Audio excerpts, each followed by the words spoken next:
They say we're alone in the universe. But what if they're lying? Leaked photos hint at a chilling truth hidden in the cosmos. Unexplained figures, impossible structures. Are these the first glimpses of an alien presence watching over us? See them now, before they vanish. Time operations. On November 15th, 2020, well-known YouTube videographers Tim and Tracy of the UFO Seekers channel took an interesting clip shot from outside the restricted Nevada Test and Training Range, or the NTTR. The new video shows some common NTTR activity, including the camo dude, security personnel, the comings and goings of NTTR employee shuttles, and more interestingly, a lot of air activity over the region, especially at night. The video showed what is most likely a significant nighttime special operations tactical training exercise or capabilities tested at the Nevada Test and Training Range. Most interestingly, the scene appears to be lit by a series of LUU-19BB infrared air-dropped illumination flares for use with night vision devices. The video was 20 minutes long and shows a series of bright lights at low altitude as viewed through their infrared night vision video equipment. Visible in the video are a series of orbiting lights around the brighter descending lights. About specific tests and training activities inside the NTTR don't surface often. The US Air Force published an article on October 24, 2020, saying operations on the Nevada Test and Training Range are continuous. When one operation finishes, another is right behind it, ready to begin. The couple also caught a video of security vehicles and a large bus leaving the gated area distantly adjacent from where the action in their video took place. Now, it's impossible to tell what's actually going on exclusively from the video, but whatever it was big and it looked interesting.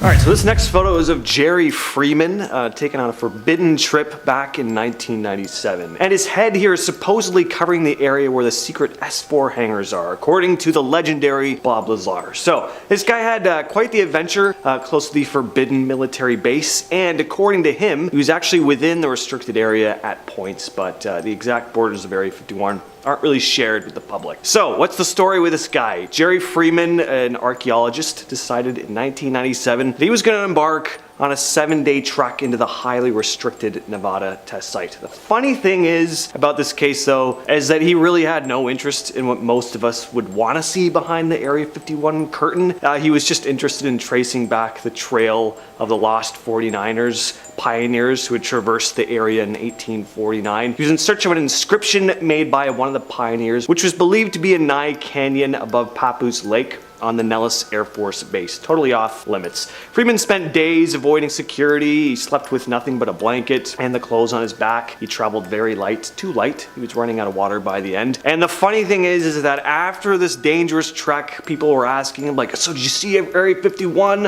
What's in there? Where are the UFOs, man? And again, just had no interest in that side of it. So he was like, I think at one point I might have seen Area 51. He'd like climbed on a ridge above Nye Canyon looking down on Papoose Dry Lake, which is just south of Area 51. And he was like, yeah, during the day I didn't see much, but one night I saw some lights. One looked like it was coming from a security vehicle. One was kind of stationary, but it seemed to grow and like shrink in size. Could have been a hangar door opening and closing. I don't know, it's an interesting kind of case. Number 8. Codename Hood. A book by Los Angeles Times journalist Annie Jacobson, Area 51, An Uncensored History of America's Top Secret Military Base, Little Brown, tells the story of the famous site that has spurred tales and rumors of intrigue and cover-ups. Annie dove through thousands of recently declassified documents to reveal what happened in the 1940s, 50s, and 60s at the government-restricted area near Groom Lake, Nevada. In the book, there were some photos, and for this one, Annie said, the black device attached to this balloon in Area 9 of the Nevada test site is a 74 kiloton atomic bomb codenamed Hood, the largest atmospheric nuclear weapon ever exploded in the United States. Standing on a ladder minutes before this photograph was taken on July 5th, 1957, Al O'Donnell put the final touches on the bomb firing system. Area 51 is over the hill to the right of the device, and on the next page and photo and row, a column of radioactive smoke rises from the Hood bomb. To the right of the mushroom stem, the landscape can be seen on fire. Approximately 1 hour after the bomb went off, security guard Richard Migas drove through Ground Zero to set up a guard post at the Area 51 guard gate directly over the burning hills. In our number 7 spot today, we have these prohibition barrels. The prohibition was the outlaw of the consumption of alcohol, which was done with a ban being placed on the production, importation, transportation, and sale of alcohol by the US government from 1920 to 1933. This ban certainly did not stop people from producing or consuming alcohol, it was just done in sneakier ways. The black market for alcohol was booming as people began to drink redistilled industrial alcohol instead. This photo shows how big the black market industry for alcohol was, as it shows a massive stack of liquor barrels that were collected by the authorities in 1924 about to be set ablaze. The people look so tiny standing next to this insane amount of alcohol. While the prohibition is generally regarded as a failure, the biggest failure it caused was the unintended organized crime it put into life in America. In our number 6 spot today, we have this neighborhood nuclear test. This photo shows a mother and her young son looking out the window and witnessing a nuclear test explosion from the comfort of their own home in 1953. Like, what? Imagine seeing that from your window now in 2021. People would be going wild. Of course, any kind of nuclear test should be done as far away from where people live as possible. I know it's not like the test was being done in their front yard or anything, but still, I certainly wouldn't be comfortable with them testing a nuclear bomb anywhere near the place I live. This photo was of course taken before the effects of nuclear radiation from these kind of explosions were publicly understood. Actually, people have suggested that the public knowledge of these kinds of side effects were suppressed during this time in order to avoid controversy about them testing these kinds of weapons in your neighborhood. While that would of course be something insane to witness firsthand, thankfully the now widely known health risks associated with this sort of thing has caused this to not be a common occurrence. In our number 5 spot today, we have the Boston Marathon. This photo comes to us from 1967 and it depicts the struggles that Catherine Switzer went through in order to be the first female to finish the Boston Marathon. This photo shows race organizers as well as other participants trying to stop her from running the marathon that she trained for and was more than capable of completing. She has written a book that explains in great detail all the things she went through that day and how the critiques and opinions about a woman running the race started even before she had registered to run. People in our history like Catherine are incredibly important, as well as photos like these, because they show when people were literally trying to drag her down, she just kept on running. In our number 4 spot today, we have a traffic jam. On Sunday, September 3rd, 1967, Sweden changed from driving on the left-hand side of the road to driving on the right-hand side of the road. Why? Well, I'm not exactly sure considering people downvoted the idea before it was implemented and it cost a ton of money to make the switch. Not to mention it's also super confusing for basically everyone, and when we're talking about driving, the simpler the better. Traffic lights had to be reversed, road signs changed, intersections redesigned, lines on the roads repainted, buses modified, and bus stops moved. What happened when the change was implemented? Well, that's what this photo will show you. Absolute chaos. However, after the initial shock, things did start to get better, as because drivers were much more cautious in the time following the switch, the number of traffic accidents actually dropped for a little while, before inevitably rising again. Was the switch worth it? Well, no one is sure about that, but what are they gonna do?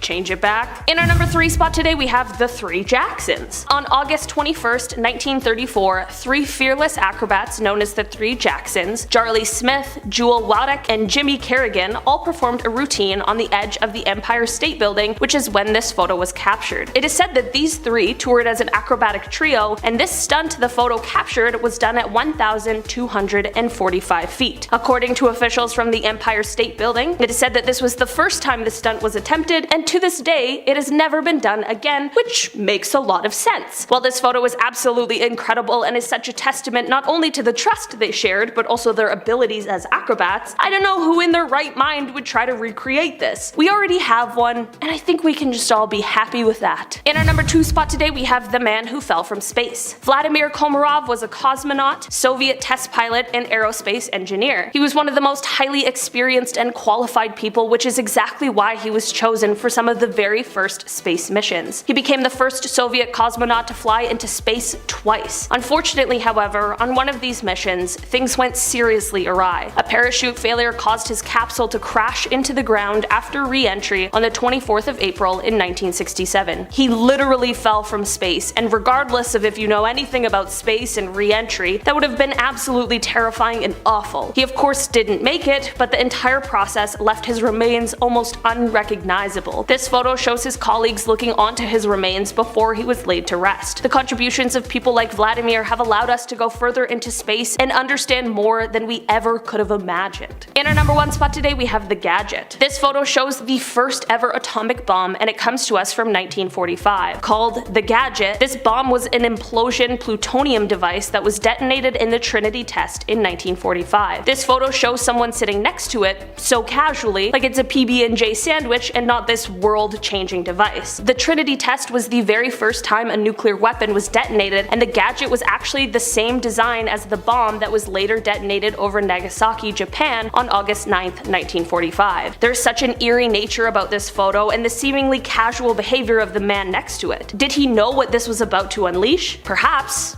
But maybe not. Number 10, James Webb and the Big Bang. Okay, here we go. We'll kick off with some recent news. The James Webb Space Telescope has, of course, been blowing our minds casually for a couple years now. Since his departure up into space back in 2021, James Webb Space Telescope has been showing us these beautiful displays that we never dreamt of ever seeing. Stars so faint and so far away that until this point, well, we had no idea they were even there. For example, last week, the James Webb Space Telescope found new, well, rather old galaxies that look like tiny red spots. Now, by analyzing the light emitted by these galaxies, astronomers can conclude that these galaxies were born 500 to 700 million years after the Big Bang. Now, these galaxies shouldn't be this old, this far away, considering they were born so soon after the Big Bang. Doesn't make any sense. Shouldn't be there. Shouldn't be that old. It's like seeing your grandma younger than you somehow. You're like, that's, no. Timeline-wise, that shouldn't make any sense. What in the Avengers is going on? Are these aliens before the Big Bang? We have no idea. This is a week ago. Comment your thoughts down below. I think it's aliens for sure. Number 9, ancient Sumerians. Alright, we'll go old, but not as old as that red dot. The Mesopotamian civilization was formed in what's now Iraq and Kuwait. Now, these civilizations began around the Neolithic Revolution, so somewhere around 12,000 BCE. Now, they're sometimes referred to as the cradle of civilization because, of course, they're old. Mesopotamia was one of the first places to develop agriculture, being right in the middle of Egyptian and the Indus Valley civilizations. And of course, we have to mention these ancient Sumerian tablets.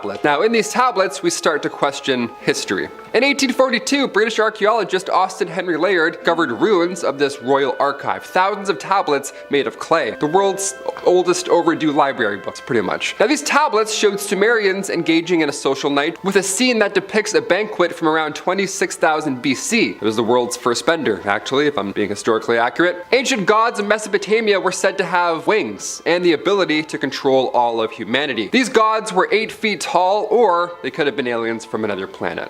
Again, we don't know. Could be gods, could be aliens, could be neither. Drawings of a very tall man, like me, who knows. The Sumerians wrote one of the oldest tales in human history. It's called the Epic of Gilgamesh. So maybe these alien gods inspired them and inspired literature. Who knows? I'd probably write a book if 8 foot tall winged gods landed on my crops for sure. I'd write a journal or two. Number 8, the Madonna with Saint Giovanni. Alright, going back to some art for this one. In our history, even in our ancient history, there have been writings and paintings of the, well, potential extraterrestrial variety. As one example shows, the 15th century painting, the Madonna with the Saint Giovanni, depicts the Virgin Mary. Also, in the background of this painting, features some sort of hovering disc-like object that looks, well, it looks a lot like a UFO. No? I don't know. I can't really describe this. This isn't the only example, however, as we've seen other sorts of otherworldly beings in ancient cave paintings and other Sanskrit scrolls. There are even some people who swear that it's also written in the book of Ezekiel. Aliens are pretty OG. It certainly says something that potential alien sightings have existed since, well, that far back in our human history, so it must either point to proof of alien existence or just humans being obsessed with conspiracies of alien existence. I'm on the latter side. I really want aliens to be real, but I don't think so. I don't know.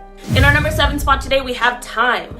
This one is basically just the theory that we may not have found aliens yet because we haven't spent enough time looking for them. Realistically, it's been about half a century since we really gained the technological advancements that have allowed us to really look for them. In terms of the universe, that is the smallest little blink of an eye. Things take time, and it's incredibly possible that we just haven't had enough of it yet. Every year, as more money gets put into things like that, it allows incredibly smart and brilliant people the opportunity to create things that unbelievably make space more and more accessible to us. The more accessible it is, the more we will be able to discover. So maybe this is just a lesson in patience for all of us. If aliens do exist, I'm sure we'll find them at some point. Hopefully sooner rather than later, because I personally would like to meet an alien, but since I'm not an astronaut, I might have to wait a little longer than I'd like to. In our number 6 spot today, we have this unexplained UFO. In 2017, after the existence of the Advanced Aviation Threat Identification Program became more well known,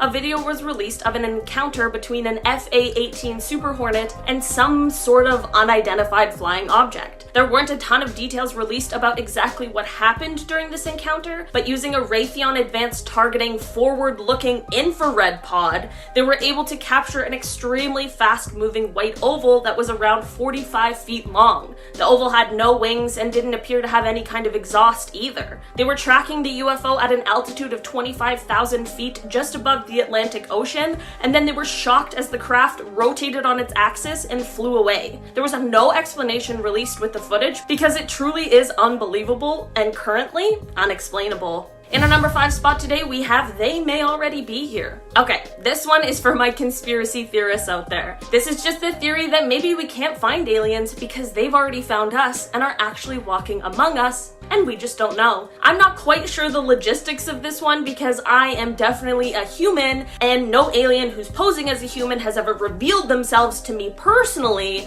but I can't speak for everyone. It's possible that if this is true, aliens might be waiting for the right time to let us know that they've been walking around with us, or there may already be some lucky people out there who already know. I know a lot of us would be quite frightened of aliens if we did find concrete proof of their existence, and it might be likely that they're afraid of us as well. And if they are more intelligent than us and were able to find us first, they might just be testing out the waters to see what humans really think of them before letting us in on their secrets. So if you meet a stranger who starts asking you a bunch of questions about aliens, you might want to think twice next time. In our number 4 spot today, we have the Chicago UFO. This UFO sighting comes from November 7th, 2006 and was at the O'Hare International Airport in Chicago. Flight 446 was getting ready to head to North Carolina when an employee from United Airlines that was on the tarmac noticed a dark gray metallic aircraft hovering over one of the gates. After this, 11 other employees and even a few people who didn't work there saw this gray saucer floating around 4:15 p.m. The people who saw it explained that it hovered above the gate for around 5 minutes before it just shot itself upwards and broke through the clouds,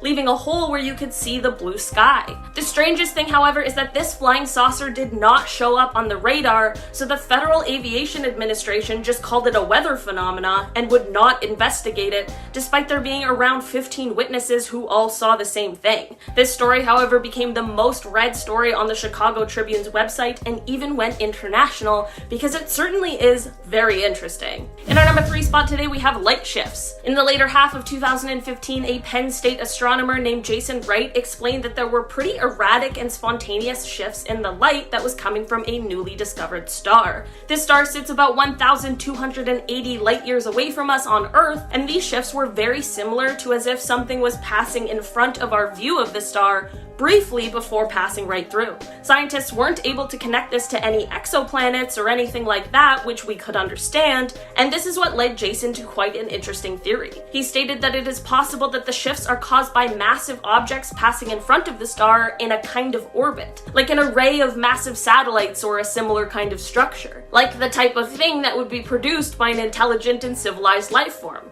Again, like many things, it's just a theory, but a very compelling one at that. In our number 2 spot today, we have the USS Princeton UFO. This UFO sighting comes from 2004. On November 14th of that year, the USS Princeton noticed an unknown aircraft of some sort that was about 100 miles off of the coast of San Diego. For 2 weeks prior to this, the crew had been tracking a strange flying object, and this one would start out at around 80,000 feet before extremely quickly dropping to hover right above the Pacific Ocean. Black Aces Commander David Fravor and Lieutenant Commander Jim Slate of Strike Fighter Squadron 41 went over in 2 fighter jets in order to kind of scope out the situation, and when they arrived, they saw what at first appeared to be churning water while there was an oval shape just below the surface. After this, a white oval shaped object appeared above the water, but it had no markings on it. Like no windows, nothing that would indicate an engine, no wings, and the infrared monitors on the jets didn't pick up any sort of exhaust. The commander and lieutenant commander tried to intercept this strange aircraft, but it very quickly flew away and reappeared on the monitor 60 miles away. Like when I say quickly, I mean it was moving at 3 times the speed of sound and over twice the speed of fighter jets. so faster than any kind of technology we currently have. We still don't know exactly what this was, but I'm sure a lot of us are thinking the same thing. In our number 1 spot today, we have radio signals. Basically, we're getting radio signals from somewhere, but we just aren't quite sure what exactly is going on there. It started in 2007 when we began getting what are called fast radio bursts, and they are a totally mysterious phenomena to scientists. These bursts are only a few milliseconds long, but they emit more energy than the sun does in 24 hours, which is just a statement that my brain struggles to comprehend. All of this is already super cool and very interesting, but here's an even crazier thing about them. The main thing we know about these bursts is that they are coming from outside of the Milky Way. They're coming from outside of our own galaxy. Space is the coolest and most unbelievable thing. This obviously had led a lot of experts to believe that it could be coming from an advanced civilization that is quite far away, and they may be trying to contact us, but we just don't have the technology to interpret the signals. Maybe one day scientists will figure out a way to accept whatever message it is they're trying to send, or maybe one day we'll get a visit from them and they'll be mad at us for not answering their messages. Either way, it's all very cool and very interesting. Starting off this list in our number 10 spot, we have the New Jersey UFO. This UFO sighting took place in 2001 just above the New Jersey Turnpike. On July 14th, 2001, just after midnight for around 15 minutes, motorists driving down the highway stopped to stare at the sky to witness what no one could believe. There were strange orange and yellow lights in a V formation just above the Arthur Kill waterway. There were a ton of witnesses who were all extremely confused and shocked as to what they were seeing. Air traffic controllers initially denied that there were any flying objects that could have caused the mysterious lights, but a group called the New York Strange Phenomena investigators claimed that they received radar data that night that could corroborate all of the stories that the witnesses were telling. It may not have been aliens, but it certainly was some sort of unidentified flying object that no one had ever seen before, and there were people from all walks of life witnessing it together.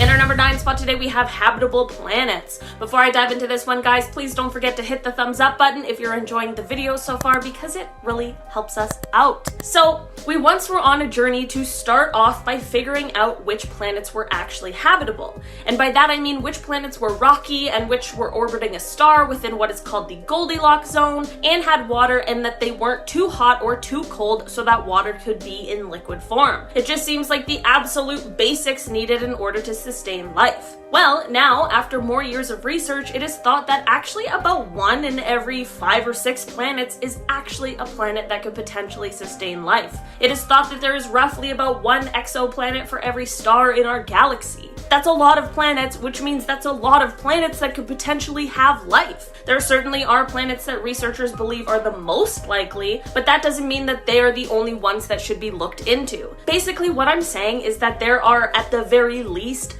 millions of planets that could be hosting some form of life, whether it's an intelligent civilization or just single-cell organisms that have the potential to evolve over millions of years, just like us. Any kind of life would be a huge and exciting win for the science community, so it's just a reminder to us to keep searching because we never know what we're going to find. In our number 8 spot today, we have the Stephenville UFO.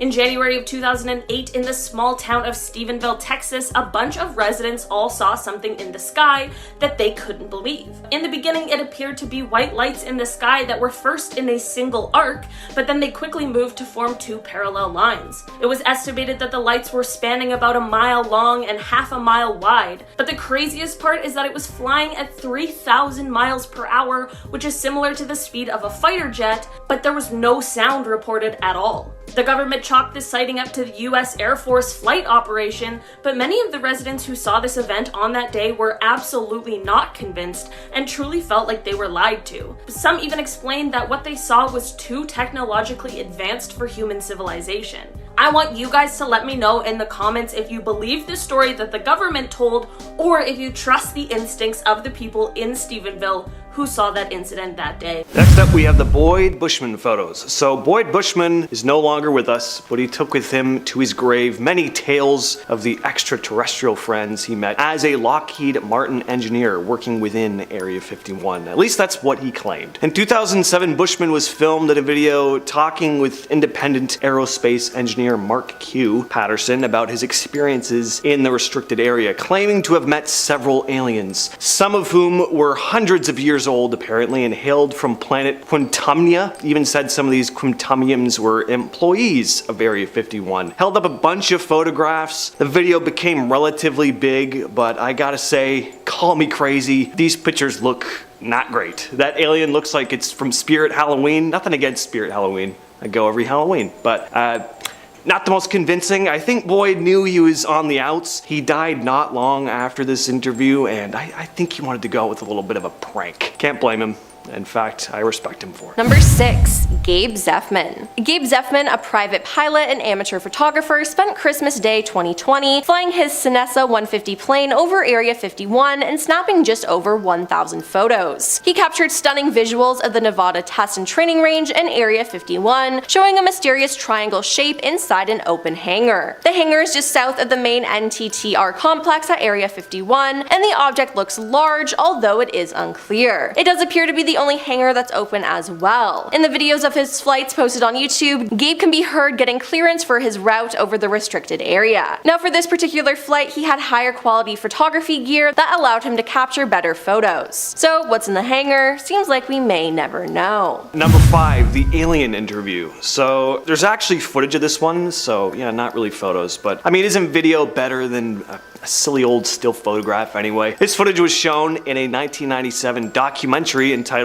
Area 51, The Alien Interview, and the big selling point here was that you were going to see real footage of Area 51 employees in the S4 facility communicating with an extraterrestrial on camera. The man behind the film, simply known as Victor, narrates through the footage, claiming to be former Area 51 employee and whistleblower who copied the footage, which was taken in 1989 before setting out to share it with the world. So you don't hear what was actually being said in the video. There's no sound other than the mysterious Victor relaying the information over the footage, but you do see what looks to be your classic gray alien moving around and opening and closing its mouth. I mean, if it was just a puppet, there was definitely some effort put in here, and by that I just mean they tried to make it look like it was moving.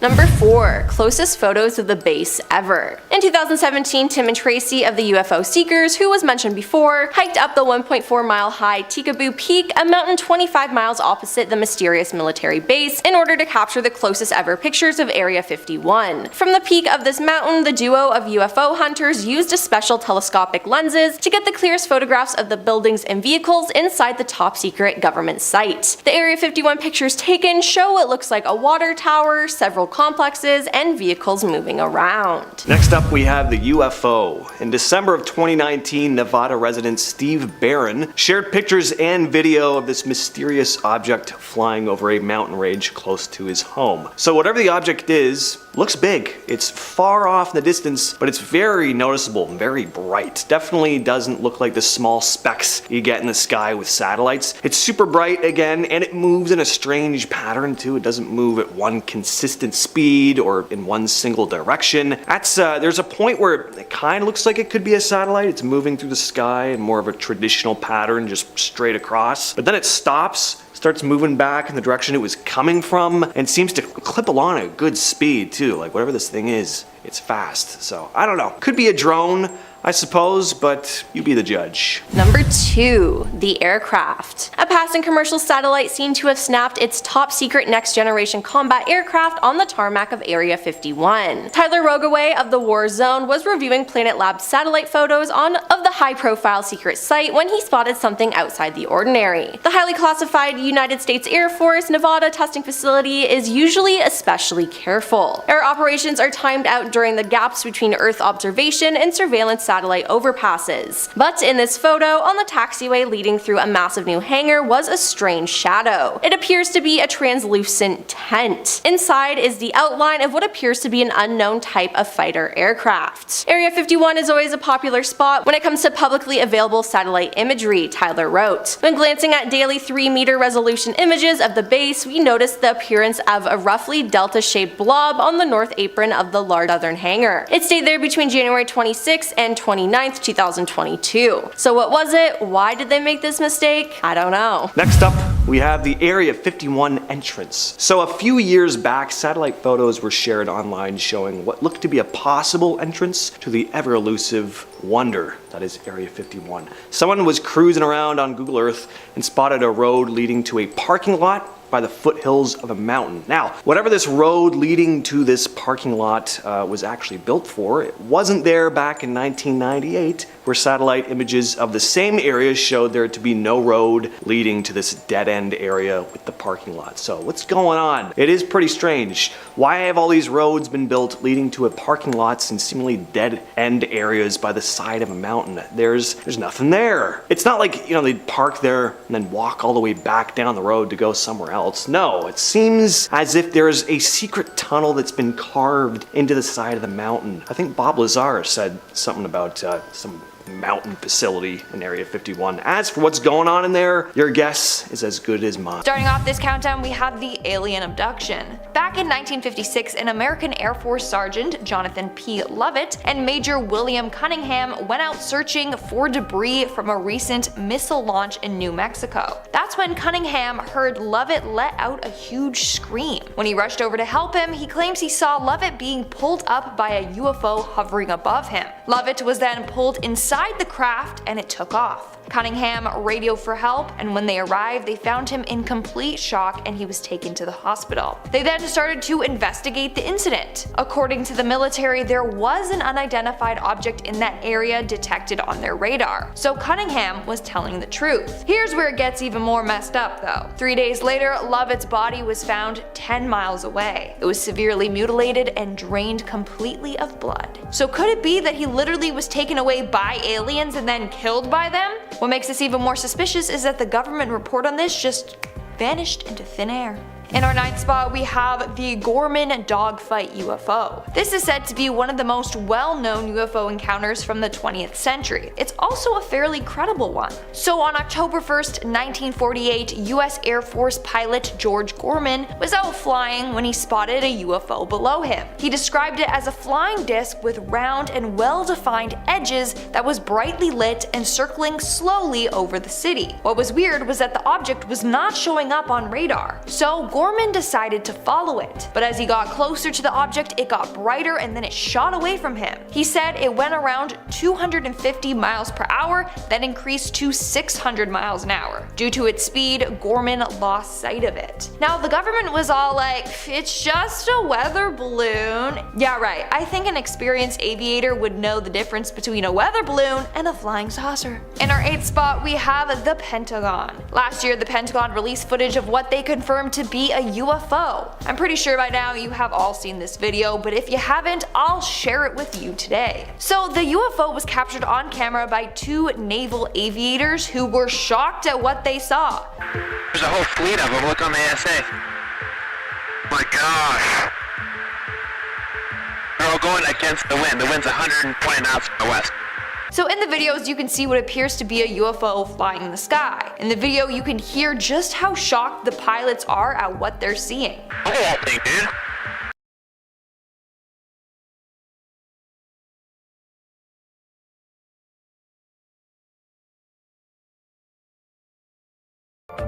In fact, one of the pilots that witnessed this told CNN that the disc moved in ways he couldn't explain. Apparently, 1 second it was there and then next thing you know it disappeared. He said, and I quote, "As I got close to it, it rapidly accelerated to the south and then disappeared in less than 2 seconds. This was extremely abrupt, like a ping pong ball bouncing off a wall. It would hit and go the other way." Number 7. The Nazca Lines. We've all heard of alien crop circles at one point or another. I remember watching the movie Signs when I was younger, and well, then I couldn't sleep for 28 years. That's awesome. That birthday party scene? Never again. Thank you so much. Yeah, that scene. Remember that one? So scary, right? Aliens. Just 200 miles southeast of Peru, we can find hundreds of markings etched into the earth. Now, they're massive pieces of art. Almost like crop circles, but, you know, without the farming stuff. More intimidating. More, you know, stone. The biggest ground graffiti spans over 1,200 feet, and you've probably seen it. Hopefully not. Many believe that this was an ancient ritual for water. Given its location, well, that theory certainly checks out. Another theory written in 1968 in Eric von Daniken's book Chariot of the Gods suggests that ancient Nazca Lines was a site for ancient alien visitors. Like a landing pad almost. Airport, there it is, one of those. Leaving behind knowledge in the form of these massive doodles and, well, technology. Number 6, the USS Nimitz. Alright, I couldn't imagine a worse place to find alien life than in the middle of the ocean. Ugh, that's creepy. Although I will argue that an octopus is completely alien. That's messed up, they shouldn't exist. November 2004, the USS Princeton is a part of the USS Nimitz strike group, and they noted this craft, a UFO, a UAP rather, that's what they're calling them now, UAP. Now at first they saw this craft not in the sky, but under the sea, which is interesting because the Go Fast video that we've always been looking at with that thing whipping through the air seems like it's coming from the ocean. The ocean is very unexplored, so there could be a plethora of aliens just waiting down there. Who knows? I certainly hope not, but who knows? A few moments later, this white tic-tac shaped alien craft came out of the water, and a white tic-tac shaped UAP, always egg-shaped in history, that's always a fun sign. Then 2 FA-18 fighter jets were flying above it, and as earlier reports put the egg 80,000 feet above the water, so of course that's when they had to fly in. They saw it fly up, whip through the air, and then again, they saw it dip into the ocean with no exhaust, no infrared, didn't pick up anything, nothing like that at all. It just shot away at 3 times the speed of sound, underwater, gone. Can aliens go underwater too? That's a little bit OP, it's not fair. Number 5, Oumuamua. This one here has scientists and Reddit users all fighting alike. So just a few years ago, scientists all agreed that we had found an object that was flying through our solar system, and they called it Oumuamua. It was widely agreed upon that it was an interstellar comet that had somehow swung out from another star and ended up near us at a very high velocity. But upon closer examination, they realized that something was propelling this and causing it to accelerate, and this is when the debate started. A.V. Loeb, who is a Harvard University astrophysicist, proposed the idea that rather than a comet, this could be an alien probe that is being pushed by a light sail. A light sail is a very wide but extremely thin piece of material that could be accelerating this, space cigar. Other scientists didn't agree with this, fair, I mean more than fair, and instead they believed that this is possibly the hydrogen ice could have been melting off the object in a way that would mimic a rocket or something that can propel it in nature. But in August of last year, A.V. wrote in a study that hydrogen ice is too easily heated and it would have melted off long before this, long before it reached our solar system. So really don't know what's propelling this massive space cigar. So we think aliens. Do I think aliens? Maybe. I don't know. I'll never tell. Number 4,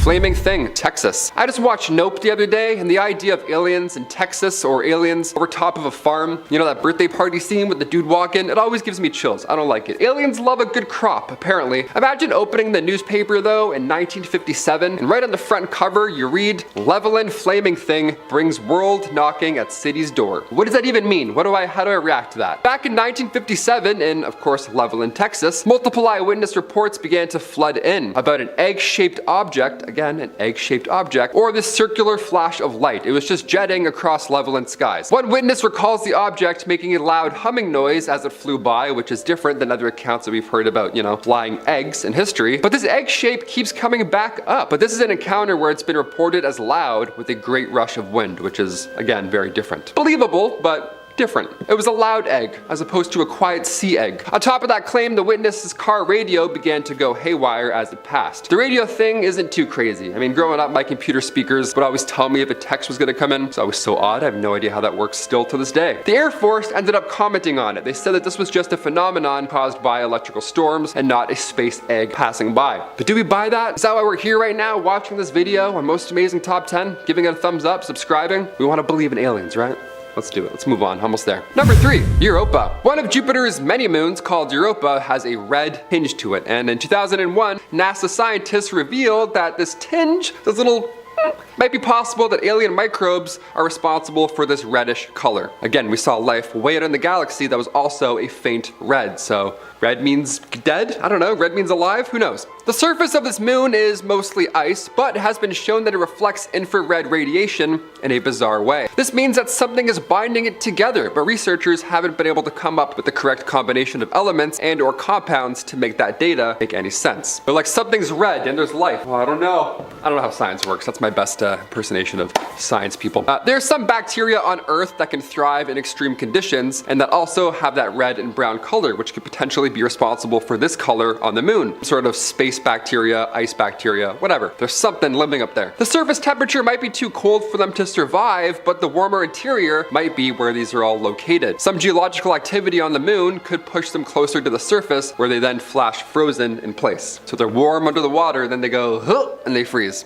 It's a horrible way to go out. A little space bacteria. Number 2, O'Hare Airport. A UAP spotted in the airport. Worst place to see it, in my opinion. Are you sure it wasn't an airplane? Heard there's a few over there. The day was November 7th and the year was 2006. Flight 446 was gearing up with passengers and luggage, of course, ready to fly to North Carolina from Chicago's O'Hare International Airport. But the flight was a tad delayed due to the hovering metallic craft hovering above all the planes. Yeah, can't really take off when that shiny ball's in the way. 12 United employees and others were just there to fly out. It was 4:15 p.m. so it wasn't at midnight. Nobody was tired. Nobody was delirious. It was clear as day. It was a business day otherwise, and everyone saw this. Witnesses watched it hover for around 5 minutes before it eventually zipped off back into the sky. It even pushed through clouds, so people say it wasn't a balloon. This report was one of the most read stories on the Chicago Tribune's website. I mean, of course, it's about aliens, but eventually it was deemed a weather phenomenon, because why, of course it was, wasn't it? The UFO was not seen on the radar, or any radar for that matter, so now we're just gonna go off what people said that many years ago. Although last week we saw 3 balloons and have no idea what they were, so we'll never find out at this rate. And finally, number 1, 2021 UFO. February 21st, 2021. A blogger was using a radio scanner to try and pick up the feed from an aircraft, but they received much more than they ever expected. They intercepted the transmission of the wrong aircraft, but at the right time, it seems. As an American Airlines flight was headed from Cincinnati to Phoenix around 1:20 p.m., the pilot came on the radio to ask a question. Do we have any targets up here? Also, what an odd question to ask while you're flying. The voice continued, we just had something go right over top of us. Now after this, he followed up with, I hate to say this, but it looked like a long cylindrical object that almost looked like a cruise missile type of thing moving really fast over top of us flying. Yeah, not where you want to see anything in the air around you. You don't want to see anything that looks like that in the air. No, that's so scary. Not only were FAA air traffic controllers not able to see any object in the area on their radar scope, but they still haven't been able to identify what that could have been. Just a rogue something flying by. Nice, that's calming. Glad I went flying yesterday. This does happen more often than any of us really know. Like I said, we had 3 balloons pop up and we have no idea where half of them went or what happened to them. But it's possible this object could have been part of some sort of covert military or Navy operation, but it certainly raises some alarm bells. We don't want to do any tests beside a swoosh airline. Probably not dangerous.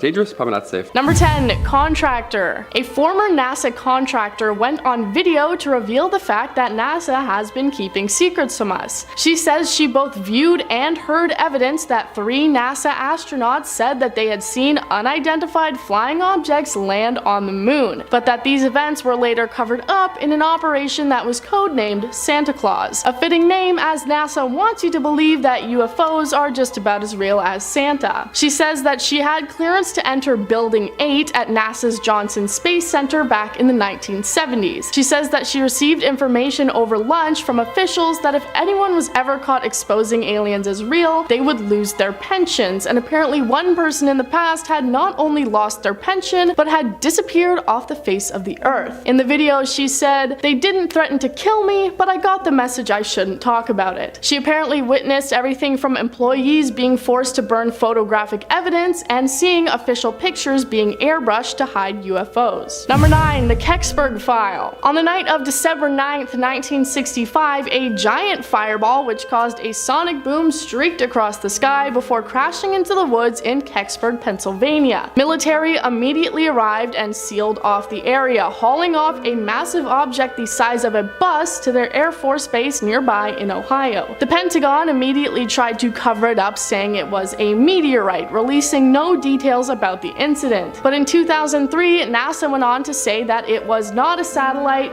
but 2 years later in 2005, they said, yeah, actually it was a satellite, just don't worry about it. The cover-up seemed never ending, and it just led more and more people to become interested in finding out the truth of the Kecksburg file. A Freedom of Information Act was then started to get the file looked into again, and the judge threw away NASA's attempts to have the lawsuit thrown out. So in 2007, they announced they would be reopening the Kecksburg file, but they claimed that a majority of the files had been destroyed or lost, and they never released what it actually actually was that crashed that day. Number 8. Astronaut. Like I said in the first point, there is allegedly a conspiracy within NASA to cover up any of their employees or former employees talking about the fact that they have had alien experiences. But as I have mentioned in other parts of this list, there are actually a handful of astronauts who have spoken out about potentially alien encounters. Leland Melvin is probably best known for taking his astronaut photos with his rescued dogs, but what you're probably not familiar with is the fact that he has shared his alien experiences on Twitter. He received a question on Twitter that read, "What's your outlook about the existence of intelligent alien life living in our solar system? Have you ever witnessed a UFO?" And Leland went on to respond with, "I have not seen one in space or on the ground, but thought I saw something organic/alien-like floating out of the payload bay. Randy Bresnik and I called the ground to ask what it could be, and they said it was ice that had broken off of the Freon hoses. Translucent, curved, organic looking, with an alien emoji at the end. Of course, he explains it by saying it was just ice, but that was probably just NASA feeding them an easy cover-up." Moving on to number 7, we have the Topcliffe UFO. On September 19th in 1952, half a dozen Royal Air Force officers were taking part of NATO exercises when they encountered a UFO. So the men were headed back in their fighter jet when crew members on the ground saw a weird, silvery, circular object traveling several thousands of feet above the jet. One of the witnesses said, and I quote, "The acceleration was in excess of that of a shooting star. I have never seen such a phenomenon before. The movements of the object were not identifiable with anything I have seen in the air." The craft then started to descend close to the fighter jet. They said it was, and I quote, "swinging in a pendular motion, similar to a falling sycamore leaf."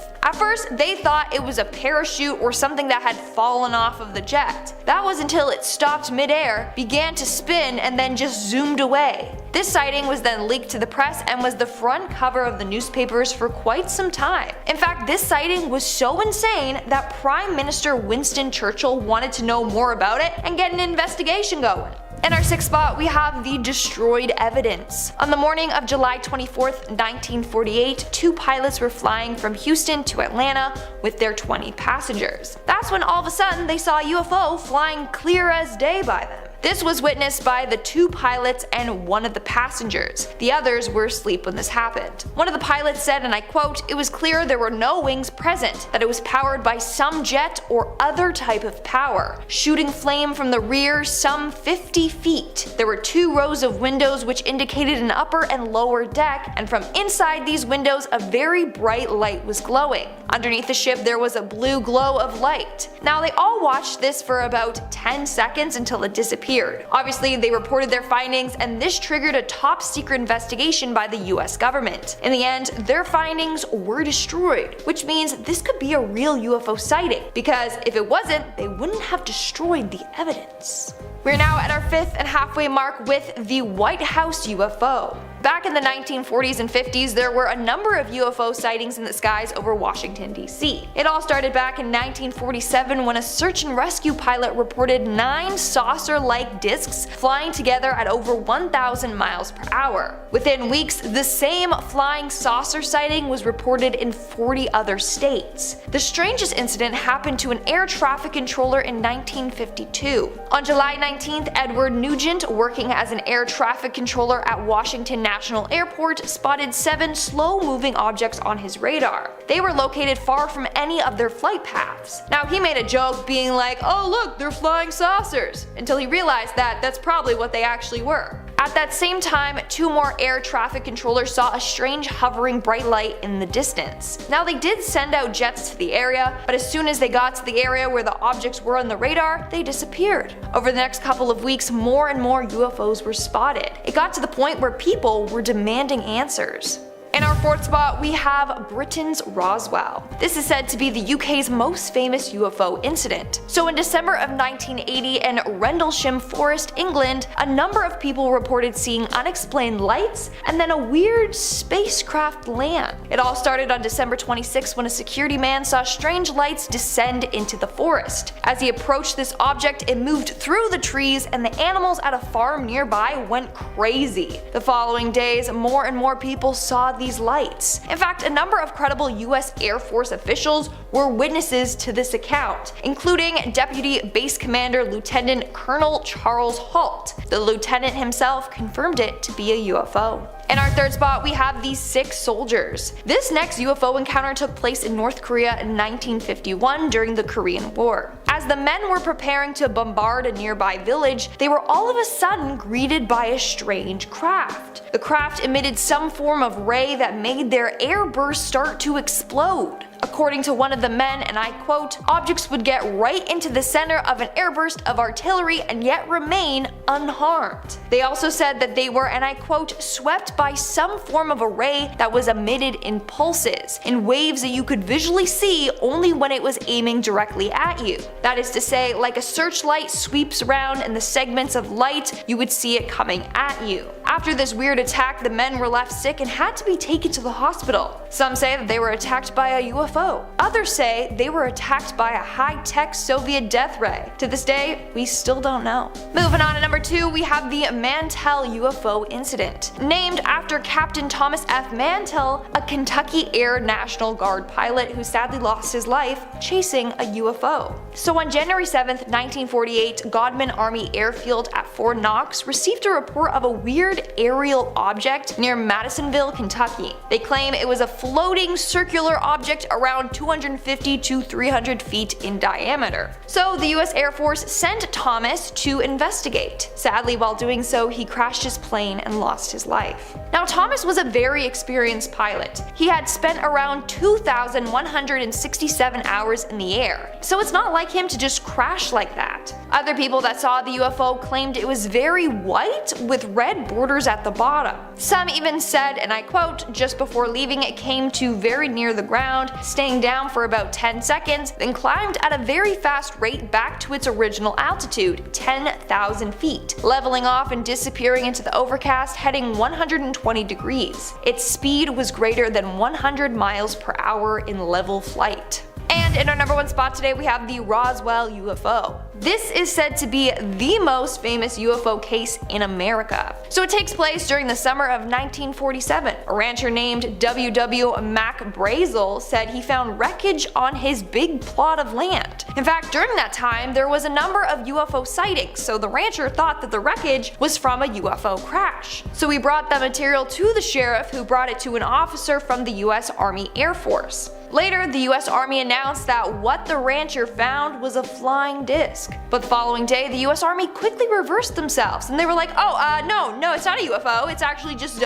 debris from a weather balloon. Years later, in 1994, they admitted that the weather balloon story had been completely bogus. Over the years, hundreds of UFO sightings have been reported in that area. Several eyewitnesses also claimed that they saw alien bodies being taken from a government test site. But the government was like, nah, those are just test dummies. Yeah, we'll go with that. I don't know, there's a number of conspiracy theories surrounding Roswell. It seems like the government might be hiding aliens there. The first image is a screen grab from a video filmed by a US Marine officer on the 20th of April in 2021 on a military base in 29 Palms, California. After the release of the photograph, multiple Marines came forward to confirm the existence of an aircraft, saying that while the photo showcases only the triangle-shaped formation of bright lights, in person the men were able to make out the black body of the aircraft as well. The unidentified flying object is said to have hovered for 10 minutes in the air before it suddenly vanished without any trace. The men were able to rule out flares for being the cause of the mysterious lights, but were never able to figure out exactly what they saw that night. However, it appears the footage has not been taken lightly, as the Pentagon has started an investigation into just what exactly was seen on the night of April 20th of 2021 in the skies above the 29 Palms military base. Next up, we have a series of photographs taken by cosmonaut Ivan Vanger in August of 2020 whilst aboard the International Space Station that appears to depict 5 unidentified flying objects flying at the same speed while maintaining the same distance between each other as well as their surroundings, moving in a straight line just above the Earth's curved horizon horizon visible in the night sky. Vanguard, both surprised and curious, took to Twitter, now named X, to share the footage in hopes of getting some clarity as to exactly what he was looking at. In an exciting unfolding of events, his tweet was picked up by the Russian space agency Roscosmos, and a spokesperson revealed that experts were in fact studying the video in an attempt to determine what exactly Vanguard had managed to capture. Did you guys know that Japan was a major hotbed for UFO activity? Because I didn't. But apparently the Pentagon does? In fact, UFO sightings are so common in Japan that its military has reportedly ordered all pilots to disclose any and all identified flying objects directly to the Japanese government. Not only that, but Japanese self-defense forces have also undergone extensive training in relation to UFO sighting protocol. To date, 6 alleged encounters between pilots and UFOs have been reported to the Japanese government, one of which was recorded, and depicts 10 white circular balls flying through the skies of Osaka in Japan. While the government has yet to publicly comment on any of the incidents, the update of self-defense protocol alone is pretty telling. The next image was shared by a pretty reputable source, National Geographic. The image was captured by Sergio Loaiza on September 4th of 1971 during an aerial survey of Lake Kote.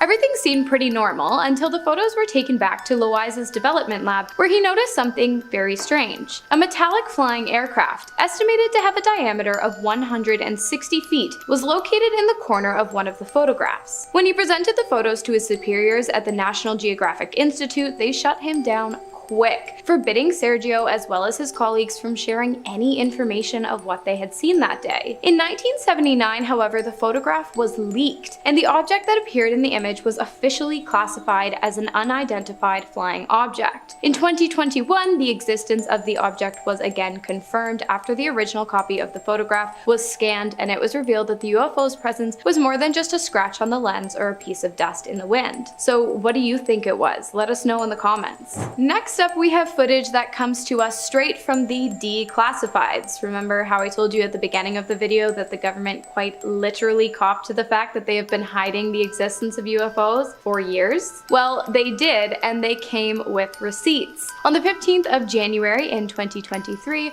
while surveilling an MQ-9 Reaper aircraft, an unidentified aerial presence was captured moving at speeds unreachable by any of Earth's modern-day technological advances. Not only this, but as the object whizzed through the field of view of the camera lens, it appeared to leave behind an atmospheric wake before disappearing completely into the sky. Guys, if you have any, please leave your UFO and alien stories in the comments. I would love to hear about your experiences with any of these kind of things. Next up, we have arguably the most beautiful alien-assuming photograph I have ever seen. The photo was taken in 2004 by a retired Royal Air Force officer while on vacation in Sri Lanka. The site was described as some kind of colorful giant donut in the sky with hues of oranges, pinks, purples, and whites. After its capture, the photograph was turned into the Royal Air Force Flying Dales Base in North Yorkshire in England, where it became a classified document held by the Ministry of Defense. The image has since been declassified, of course, and is now available for public viewing,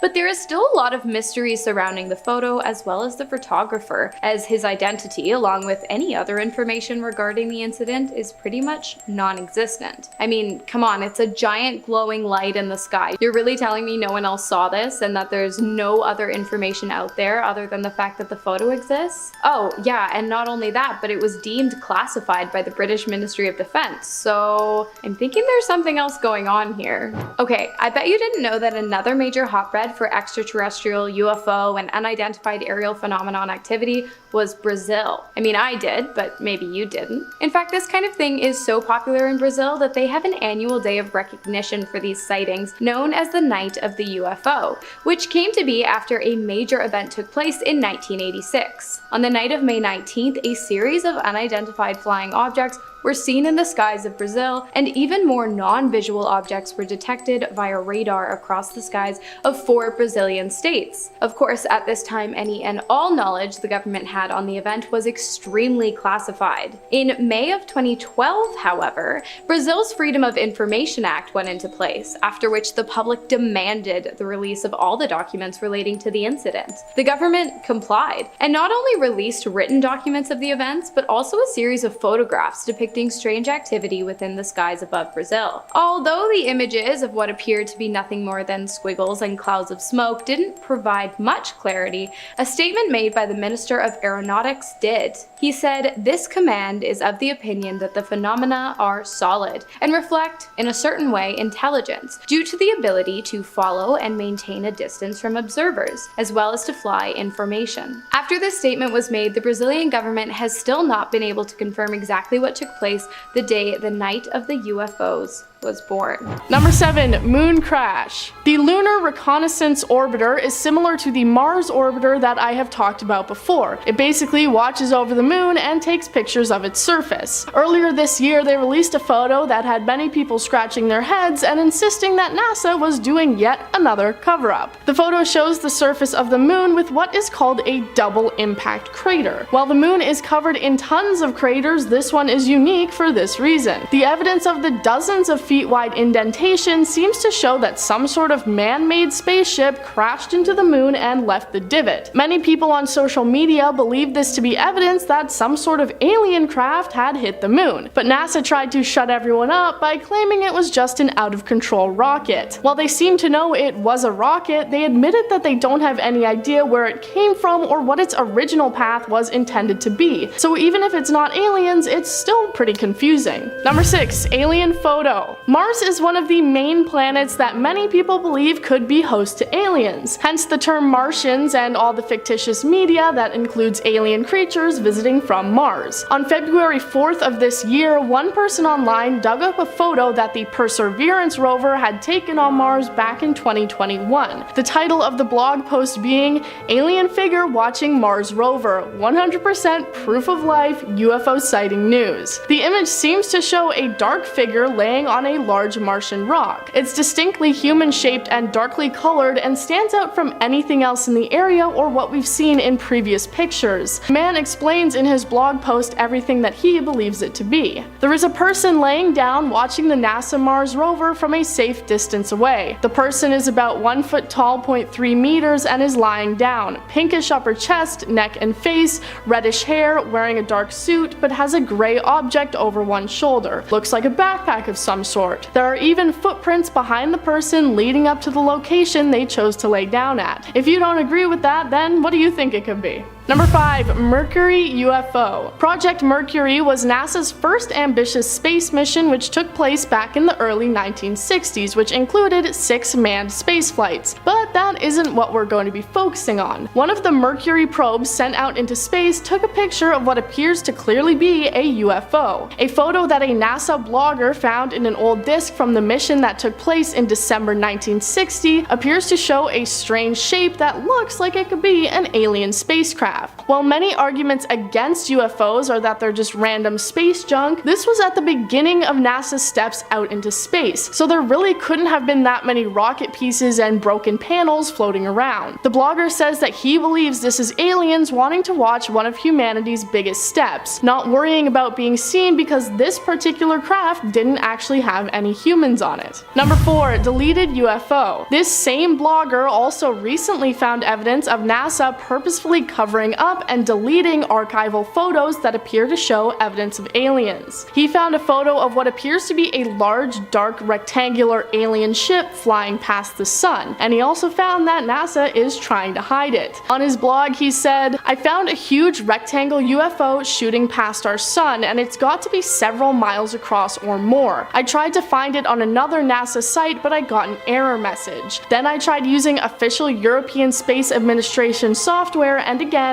error message. Then I went into the individual photos online and input my own URL, but these photo times do not exist. That's 3 different sources all erased from existence. I found it at a 4th source." He says that he won't reveal this other source as he doesn't want it taken down as well. There are 20 different photos in a row that all show the unidentified craft, and he calls NASA out for never saying anything about it. Number 3. Mars photos. I talked about this on a separate list, but I also also wanted to touch on it here too. We've taken a look at one Mars rover photo already, but I want to dive into just how many of these there are. People are constantly picking out unexplained and potentially alien things popping up in these photos of the red planet. One of the most baffling recent images is this one that appears to show some sort of carved out entryway which people believe must lead to some sort of alien hideout on the planet, looking too precise to have been caused by natural weather and environment conditions like NASA claims. There have also been many rocks that appear to be much more than just rocks, as they stand out from anything else in the photos, almost looking like a sort of coral growing out from the ground through the dust. There are a lot of them, and NASA has attempted to explain away all these photos, but there is still just a lot of mystery there. Number 2, the Calvine photo. This one is similar to the Kecksburg file in the way that it is also a UFO encounter from many decades ago that NASA tried to hide away by claiming it was lost. The photo was taken in August 1990 by 2 hikers near Calvine in Scotland. It shows what is clearly a large diamond-shaped vessel flying through the sky, being trailed by another airplane. They took pictures and said it appeared to be about 30 meters long.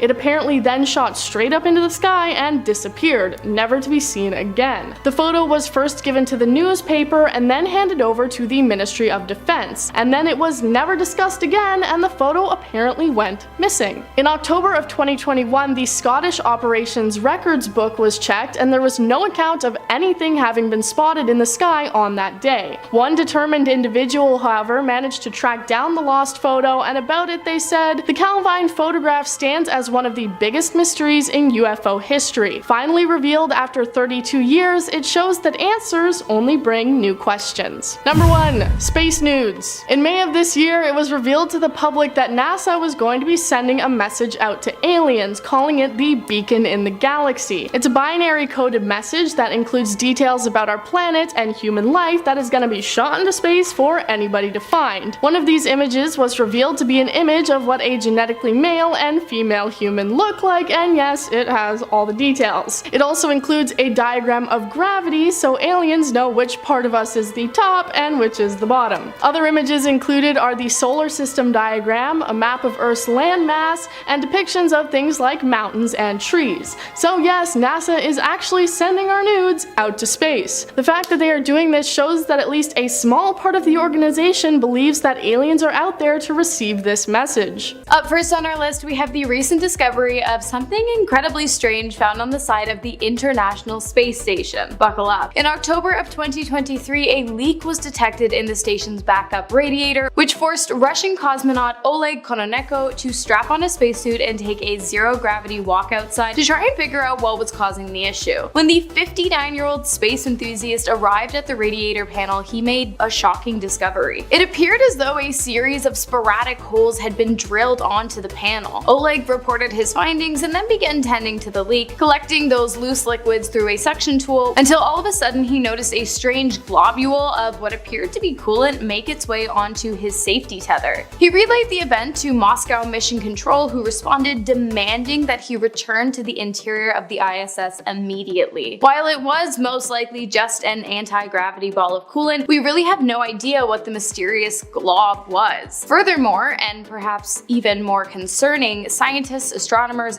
astronauts, and cosmonauts alike are completely baffled as to what caused the leak in the first place and left behind a collection of deep holes in the panel's surface. Next on our list, we have radio transmitted and laser messages received by NASA coming from deep space. The communications took place for the first time in November of 2023 and have continued into this year after NASA launched the Psyche spacecraft out in the hopes of locating a comet by the same name. As the spacecraft moves along its journey, it has been in frequent communication with NASA officials on the ground. The first communication came in the form of a deep space optical communication, a laser signal, and was detected from 10 million miles away from Earth. On January 1st of this year, NASA researchers were able to use radio frequencies on the spacecraft at 20 million miles away to download a photograph of the Psyche team at a rate of 15.36 megabytes per second, which is 40 times faster than the standard radio frequency. The hope for Psyche is that it will be able to remain in communication with the Earth even at a distance of 2.5 times that of our Sun, which would be about 186 miles as it continues its search for its namesake comet. Next up, we have the long-awaited release of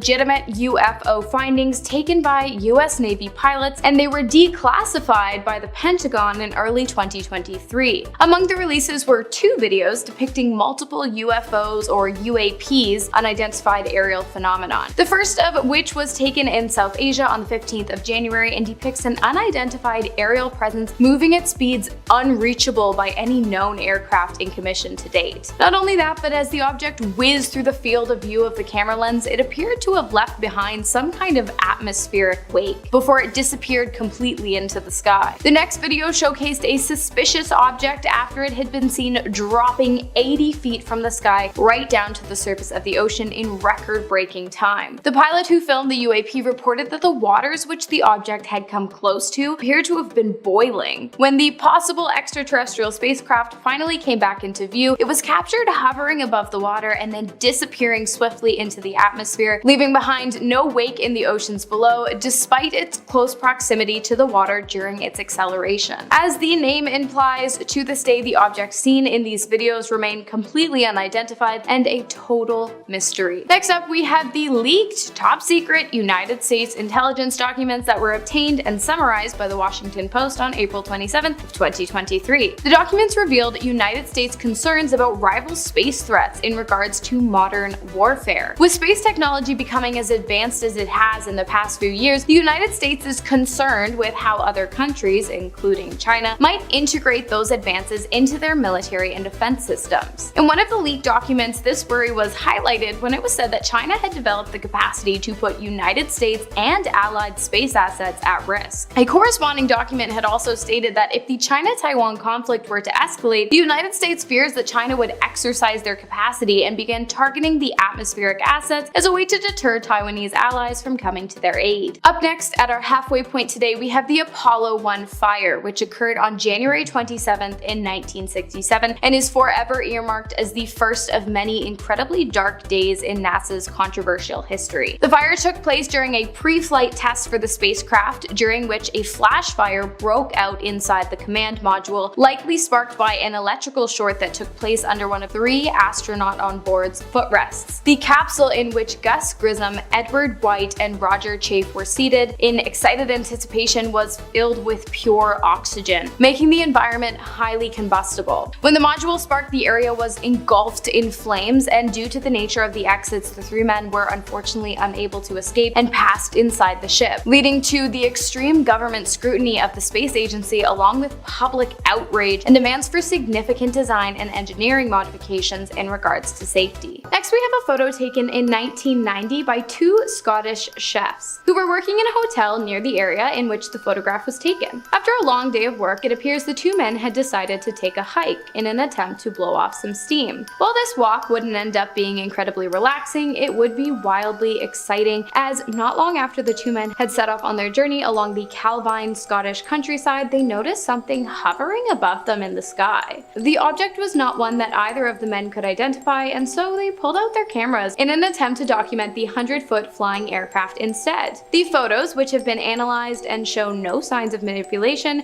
capture the object being circled by a jet plane. They thought the incident was incredibly strange and even newsworthy, so the 2 turned the footage over to the local newspaper for publication, but the images were seized by the British Ministry of Defense and were never released. Until 32 years later, that is, by David Clark, who, unbeknownst to the ministry, had kept a photocopy of one of the original images. The identity of the 2 men was never revealed, nor did they ever come forward to share their story after the images had been seized by the ministry, begging the question of what exactly they saw and what exactly the government was trying to cover up. A photograph taken of an unidentified aircraft lit up by military spotlights in Los Angeles, California, is next on the list. The photograph, which documents an event so big it later became referred to as the Battle of Los Angeles or the Great Los Angeles Air Raid, was taken on February 23rd of 1942, just 2 months after the attack on Pearl Harbor. On the night the photo was taken, all of Los Angeles was under blackout, as directed by the US military. While the lights on the ground had been turned off, the sky above had been lit up by a myriad of strange objects. The military opened fire, and onlookers stood absolutely stunned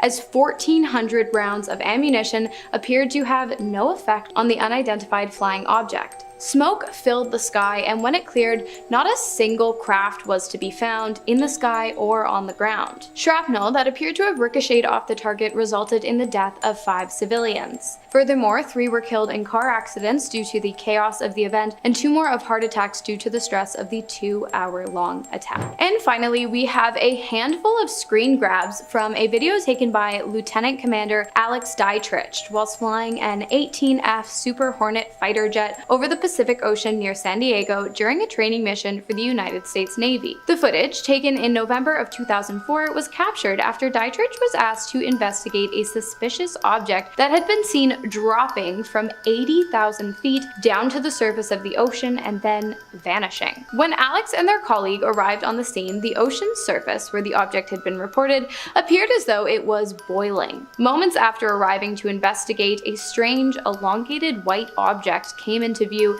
and was captured on video hovering above the water before it disappeared into the sky at an impossible speed, leaving no wake in the oceans below. While the footage has been confirmed to be authentic by the United States Department of Defense, the object itself, along with its origins, remains a mystery. Coming in at number 10, we have a ghost in Cepheus. This looks like a ghost in the ether for sure. It's actually a rather mysterious dusty curtain featuring a very faint reflection of nebula VDB152. The reddish tinge you see is ultraviolet light from a star causing a rusty looking luminescence in the nebula dust. Described as a cosmic phantom, this picture was released by NASA on Halloween in 2012 and titled A Ghost in Cepheus. This intergalactic ghost is 1,400 light years away, so arguably a safe enough distance for us to deal with. Who knows how fast this ethereal dust can travel though? Also, who knows what this dust is like up close? I don't trust it. Dust it. Coming in at number 9, we have telescope ghouls. Whoa, whoa, whoa, look up at the top of the James Webb Space Telescope. Do you see what I see? Are these the ghosts of dead astronauts or technicians? Or maybe they're alien apparitions? This photo by NASA's Chris Gunn is incredible,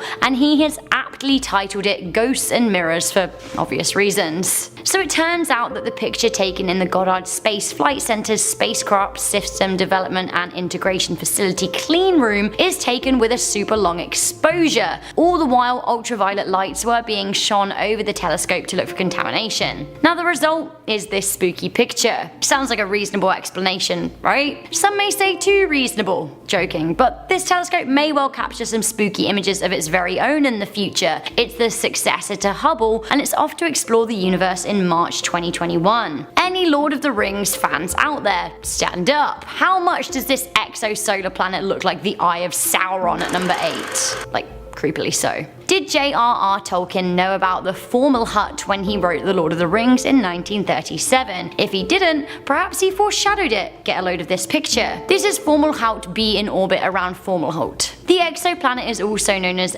Dagon. It's an extrasolar object and it orbits a star that gives it its name. How far away is this terrifying eye formation? Only 25 light years. The 2012 images from the Hubble Space Telescope are terrifying. The name Dagon in mythology is a Jewish deity that represents a half man, half fish. Just a side note there for you. Next on our list, we have the incredibly imbecilic incident in which a simple mistake caused $193.1 million and countless hours of work spent on an orbital satellite to go quickly, swiftly, and embarrassingly down the drain. The incident occurred in 1993 when NASA, in partnership with Lockheed Martin Astronautics, designed and built the Mars Climate Orbiter, a 338-kilogram robotic spacecraft designed to investigate climate on Mars by collecting data from the planet's surface and atmosphere. Now here's where things get dumb. The mission was a complete failure due to nothing other than the fact that the engineers working at NASA's Jet Propulsion Laboratory used the metric system of meters and millimeters, while at the Lockheed Institute they used feet, inches, and pounds. Because of this, the orbiter's measurements were way off, and upon arrival at Mars, which I'm surprised it even made it to, the spacecraft became too close to the planet's atmosphere, which caused it to burn up and completely disintegrate. I mean, I know it's rocket science, but come on, guys. Next up, we have another great example of how NASA essentially just bleeds money because of the most basic mistakes. In this case, an extra $50 million had to be spent fixing an error made on a mirror attached to the Hubble Space Telescope after they had already spent almost $1.5 billion to build it, and after they'd already sent it into space. The issue was brought to light when the incredibly advanced telescope designed to capture high-quality images of distant stars and galaxies was sending back blurry ones that looked more like they had been taken with an old Nokia than a $1.5 billion piece of space equipment. It was quickly determined that the reason for these lackluster images was a manufacturing error, which had produced one of the telescope's light-reflecting mirrors incorrectly. A simple miscalculation had led to the curve of the mirror being completely incompatible with the rest of the telescope. In order to fix this very expensive mistake, a correction team was sent to the telescope where they installed a series of small mirrors designed to correct the flaws in the original. Luckily, the mission was a complete success, and since then the Space Telescope has become one of the most precise and productive observatories in our planet's history. Next on the list, we have a devastating tragedy that resulted in the deaths of 7 individuals and a 29-month suspension of the NASA Space Shuttle program and a serious reevaluation of procedures. The event took place on February 1st of 2003 after Space Shuttle Columbia had been sent to the Hubble so that its team could perform yet another servicing of the telescope, in this case replacing an aging power control unit, removing and installing solar arrays, and conducting instrumental upgrades. The mission seems like a success until Columbia began its re-entry into the Earth's atmosphere, during which the space shuttle disintegrated, ending the lives of all 7 astronauts aboard the ship. Another tragic day in NASA's history that holds many similarities to a previous disaster that took place just 17 years prior, in which the 7 astronauts of the Challenger met a similar fate shortly after takeoff. The shuttle disintegrated in an explosion, most likely caused by a failed O-ring seal on one of the solid rocket boosters. While the news of these kind of accidents are definitely not something NASA as a company wants to be making headlines, it's incredibly important that the public have access to this information so that we're able to push for more extensive testing of spacecrafts and much better safety precautions on future expeditions. Okay, you guys, for these last 2 points, we're gonna air out the room a little bit and do a complete 180 because I want to leave you on a high note. So starting off our top 2 today, we have the fact that astronauts actually drink their own pee. No, I'm not making this up. I suppose when you are sitting some 250 miles away from the nearest oceans or streams, liquids tend to be in short supply. So naturally, NASA figured out a way to recycle urine into fresh drinking water for the cosmonauts and astronauts aboard the ISS, the International Space Station. If you're drinking lemonade right now, you might want to put it down as I explain this next part. The ISS residents' urine is distilled through a process called the urine processor assembly, in which vacuum distillation is used to gather the water from the waste, leaving behind something called urine brine. I actually cannot believe my job has me talking about fractionated pee right now, but hey, all in the name of entertainment, right? I'd cheers to that, but not right now. And finally, for our last point today, we have something that might just be more out there than our last point,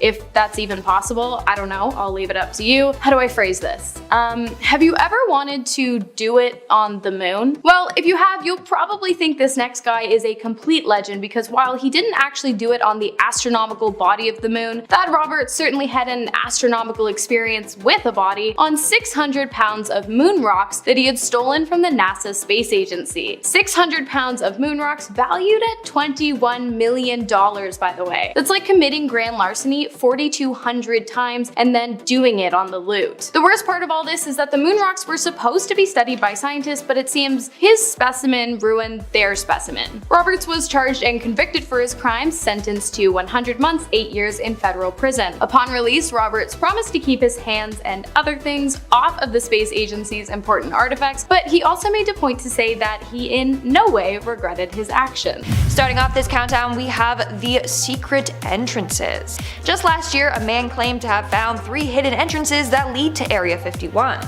He discovered this after using Google Earth. He compared images of the base from different time periods. In one particular area in 1998, there seems to be no roads or entrance. Satellite pictures of that same location in 2005, 2010, and 2013 show a road and a dead end with what looks like an entrance and tunnel carved into a mountain. In fact, at the dead end, there appears to be cars parked there. Seems unusual for people to just park there, because what is around for them to do? Wander the barren plain alone? No, they're parking their cars there and then entering Area 51 through this secret entrance. In our 9th spot, we have the alien craft. What I'm about to show you is a leaked video and some photos from Area 51 of an alien spacecraft test. The video features a flying object hovering in the sky and moving in ways that other crafts definitely don't do. This was recorded on May 15, 2017, and then was leaked years later. If this isn't actually a UFO, then what could it be? That's what's baffling people. The way it just moves up and down and side to side that quickly is very strange, especially because of its size. What do you think though? Is this proof that Area 51 has gotten their hands on an alien spacecraft? Moving on to number 8, we have the transportation of a UFO. When this next photo was leaked online, it was met with a number of conspiracy theories. So this is the image of the CIA transporting a large part for one of their top secret projects. In fact, when this was getting transported, the CIA sealed off the entire highway. And I'm sure you can see why this was met with a number of conspiracy theories. Like, look at the shape of the thing that they're transporting. That is definitely a UFO or part of a UFO spaceship. Now, this is where it gets even more interesting.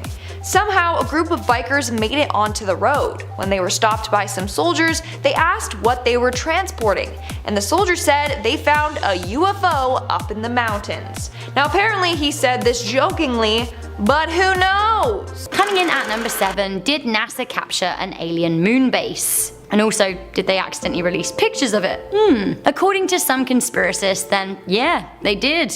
Have a look at these and tell me what you think. Is this alien evidence? Conspiracist YouTube channel Secure Team 10 claimed that these images were proof of an alien base on the moon. The YouTube channel has 1.7 million subscribers, so a lot of people are watching their content. Their channel is filled with moon conspiracies, and they think that these images are a smoking gun for NASA. UFologist and hoaxbuster Scott Brando said that the images used by Secure Team 10 were low quality and low resolution. He seemed to think that the images are just an optical illusion. Who knows though? Another classic from the Daily Express, we have alien astronauts caught on camera at number 6. Some think that Mars rover Curiosity captured aliens, others think that it's a widespread conspiracy that humans are already on Mars. The first manned Mars mission is set to begin within the next 10 years, but some are saying that the photos taken by Curiosity and published by NASA already show that there are humans on the red planet. Some people think that these shadow images show astronauts working on the rover to repair it. Others say that the droids show humanoid looking aliens. Now the conspiracists say that NASA didn't realize how much they were showing when the images were released into the public domain. So is it aliens or are humans already up on Mars? If so, why would that be hidden from us? Or do these pictures have a more logical explanation? UFO conspiracist good old Scott C. Waring said that this just goes to show the public that the rover is being maintained by humans on Mars and that there are other spacecraft kept secret from the public that can carry peers to Mars in just a few minutes. You know what, Scott? I don't know about that one. Okay, these Death Eaters living out there in space terrify me at number 5. The Harry Potter fans in this video will probably be just as freaked out by this as I am. I don't like them. Get a load of what is lurking in the mist of the Carina Nebula. To me, these are straight up Death Eaters waiting to suck out my soul, but actually, they're supposed to be knots of dark molecular gas. Knots of dark molecular gas waiting to suck out my soul, right? These clouds of gas surround the Great Nebula in Carina, which used to be one of the brightest stars in the sky in the 1800s, but now it's significantly faded. This maybe lends credence to my whole sucking theory, right? Okay, fine, they probably aren't Death Eaters, but still, they're spooky. This picture freaks me out. Coming into number 4, we have the Hand of God. NASA released this X-ray image of light detected by NASA's Chandra X-ray Observatory in 2014. Can you see why they called it the Hand of God? It kind of looks like you know. So this is actually a pulsar wind nebula, a stellar corpse that spins rapidly, firing a particle wind. NASA themselves are mystified by the shape. Alongside the image on their website, they wrote, "One of the big mysteries of this object is whether the pulsar particles are interacting with the material in a specific way to make it look like a hand, or if the material is in fact shaped like a hand." Now, a lot of people do genuinely believe that this is God's mark in the universe, like the eye that cropped up earlier. Now, I'm not too convinced, but I'd love to know what you think. We have a famous Mars picture that caused a stir at number 3. We have Bigfoot on Mars. Mars' now defunct robot rover Spirit captured this image in late 2007. Who this? A Rudy Nudie alien lady or Bigfoot? Either way, aliens, right? This image boosted the life on Mars discussion, with many conspiracists saying that this image was proof. NASA explained the image is simply the pareidolia phenomena. This is where humans see faces when they aren't there. Analyzing Spirit's image, if this was an alien, it'd be pretty small, according to Phil Platt of Bad Astronomy website. Anyway, NASA says it's nothing more than a Martian rock, although NASA would say that, wouldn't they? Probably because it is just a rock, right? Coming into number 2, we have this screaming skull. It's pretty terrifying. This screaming skull was another of NASA's Halloween releases, this time from the year 2000. The haunting image was taken from the orbiting Chandra Observatory and is one of a cluster of galaxies known as Perseus. You can see Perseus right here in X-ray vision. The Perseus cluster contains thousands upon thousands of galaxies, so we can't really truly comprehend this picture. It's just much more than a spooky picture than what looks like a skull. It's a lot going on there. While the image is already pretty spooky, it gets scarier when you realize that the bright spot in the X-ray is a black hole. Not to worry though, this scary skull cluster is 320 million light years away. Finally, at number 1, we have a truly iconic and somewhat infamous picture, the Viking 1 faces on Mars. This is one of the most famous NASA images out there and has been used as absolute fuel to conspiracy theorists' fire over the past 40 years. That was since the picture was taken in July 1976. The snap was taken by NASA's Viking 1 spacecraft and seemed to show the shadowy likeness of a human face, only this face is 2 miles long. Taken in the Cydonia region of Mars, the image was sent back to mission controllers at the Jet Propulsion Lab. At the time, theorists went wild, saying that it was evidence of an ancient civilization on Mars. Now, the image did quite look like an Egyptian pharaoh after all. NASA explained that the image was just a Martian messer with the sunlight playing tricks. NASA later went back with the Mars orbiter camera, but people simply explained the lack of face that time by saying that it was a cloudy day and the alien detail couldn't be seen. I don't know, I'm thinking it probably was just a trick of the light. Coming into number 10, we have Up Close and Personal with Area 51. In September 2017, YouTube channel UFO Seekers did just that. They sought UFOs. What did they find? Well, you will see. Tim Lee and Tracy Doyle hiked up Tikaboo Peak, a 1.4 mile high mountain 25 miles opposite the military base. The duo used telescopic lenses to get the clearest possible photos of the secret base ever taken from outside by just a civilian. Although you can't see little aliens running around or anything, there are plenty of vehicles to be seen, plus an expansive building and water towers. It isn't too scary, but the video is super interesting, how they got there and everything, and actually it's quite tense. Had they been caught by authorities taking long lens images, then they really could have been in trouble. The video is 18 minutes long, but here is a clip of the YouTubers finding the base.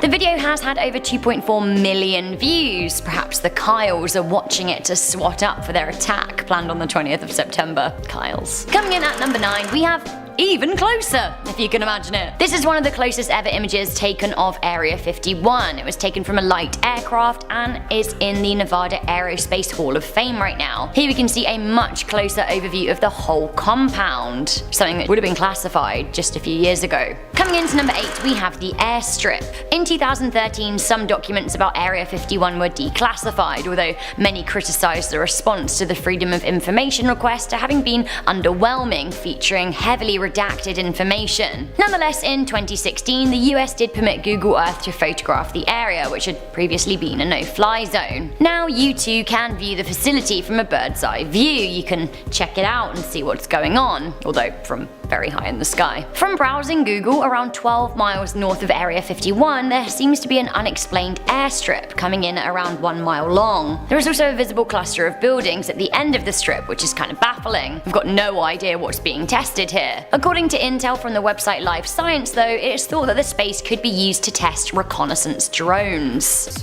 In our 7th spot, we have the Tic Tac UFO. Last year, another UFO was spotted near Area 51. This one was given the name the Tic Tac UFO because of its tic-tac shape and white or bright appearance. So this spacecraft was caught on footage by a person driving along near Area 51. He was driving along the Extraterrestrial Highway. That's the name given to the highway in Nevada, as a number of UFOs have been seen by drivers while on this route. At first, the driver thought that what he was seeing was just a cloud. When he got closer to it, he realized that it was definitely a craft of some kind. Later on, alien hunter Scott Waring confirmed that the UFO was in fact alien in origin. Also, the area in which he was driving through had a number of wind farms in the area. Turns out that in the past a lot of UFOs have been spotted around wind farms, and one UFO even crashed into a windmill many years back. Some say this is because aliens are fascinated with human technology. In our 6th spot, we have Stephen Barron. In 2016, UFO hunter Steve Barron captured video and photographic evidence of another alien spacecraft close to Area 51. These were taken near his home in Las Vegas, Nevada, an hour drive from Area 51. Using a night vision camera, Steve head out to Red Rock Canyon to try and capture a UFO. The first couple of hours, there was nothing. Then he saw mysterious weird flashing lights appear over a mountain. He said this in regards to the UFO and its lights, and I quote, "First one, then two, then more and more. They put on a spectacular show. I am glad I was patient because the show they put on kept getting better and better." We are now at our 5th and halfway mark with the CIA spy plane. In 2011, Los Angeles Times journalist Annie Jacobson published a book called Area 51, an uncensored history of America's top secret military base. In the book, she included a number of never-before-seen photos of the base. The first one I want to show you is of a CIA spy plane. This photo shows an A-12 ox cart hidden behind a barrier at Area 51. This was a top-secret plane that was created to reach high speeds and altitudes. During the first 3 years of testing this plane, everything was kept top secret. In fact, the pilots weren't even allowed to tell their wives what they were working on. On May 24th, 1963, during a test flight, the plane crashed. The pilot, Ken Collins, was fine but had to eject himself out of the plane. But afterwards, the CIA actually injected him with sodium pentothal, aka truth serum, to then interrogate him after the crash. That's crazy. In our 4th spot, we have the rare photo. So this photo was also featured in Annie Jacobson's book Area 51, an uncensored history of America's top secret military base. In fact, this is a very rare photo that has never been published before. It was published for the first time in Annie's book, and that's it. This photo is an aerial view of Area 51 taken in 1964. I don't know why it was kept a secret for so long or how Annie got her hands on it, but she did and decided to share it with the world. Moving on at number 3, we have the early U-2 spy planes. In the early 1950s, at the peak of the Cold War, the CIA began to develop planes that they wanted to reach an altitude of 70,000 feet to avoid detection against Soviet radar. This gave birth to the U-2 spy planes that you see here in this picture. This photo was taken in Area 51 in 1956, and pictures of workers standing on the plane's wing. Sadly, at least 3 pilots lost their lives during test flights, including 2 at Area 51 and 1 at an Air Force base in Germany. Coming in at number 2, we have Boyd Bushman. Shortly before his death, former Area 51 engineer Boyd Bushman revealed that he encountered aliens while working at Area 51. In a video, Bushman shows a number of mysterious photos to the camera, including one of an alien and a number of photos of the alien's appendages. We have a total of at least 18 that exist and operate with our facility Now, many people believe that this man is telling the truth. Why? Because he had nothing to gain or lose by sharing his story. Plus, an interrogator with the police studied Boyd's movements and speech pattern during this interview, and he said that it appears as if he's telling the truth. In the interview, he said that Area 51 has at least 18 of these aliens in their facility. He also claims that there are two groups of aliens. One group are called the Wranglers, the others are called the Rustlers. The aliens that are considered Wranglers are friendly and have a better relationship with humans. Rustlers, however, have been known to steal cattle. This is all insane. And in our number one spot today we have Boyd Bushman and the UFO. During his interview, Boyd Bushman also revealed photos of real UFO spacecrafts that he saw while working at Area 51. Up close and personal, this is a UFO which is ready to take off.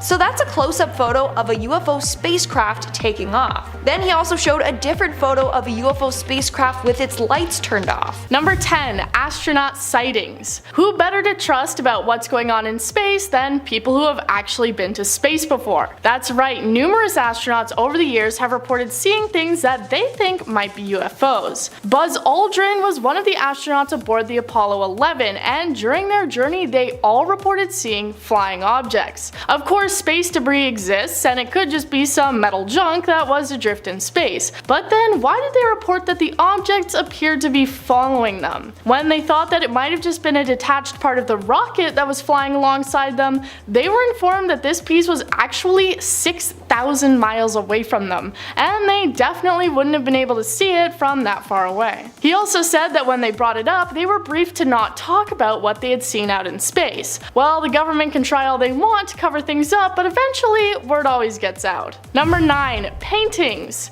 Now let's go well beyond spaceships and astronauts and move into the far more distant past, because alien sightings certainly aren't a new thing and seem to have been around for centuries. One piece of evidence that people often cite is a painting titled The Madonna with Saint Giovannino. It was painted in the 15th century by Dominic Ghirlandaio and appears to depict a UFO flying around in the background, its shape matching up with people's frequent depictions of flying saucers as being alien spacecrafts. There also appear to be beams of light coming out from the bottom of the ship, and this has led people to believe that it is unmistakably an alien craft and not just something else placed up in the sky. And if you take a look at it, it does seem hard to believe that it could be anything else, as what other dark object would make sense to be floating in the sky like that? If you have any ideas, let me know what else you think it might be. Number 8. The Tic Tac UFO. Back in 2004 on the coast of California, a US Navy pilot named David Fravor reported seeing something strange. In fact, he reported seeing something that was, quote,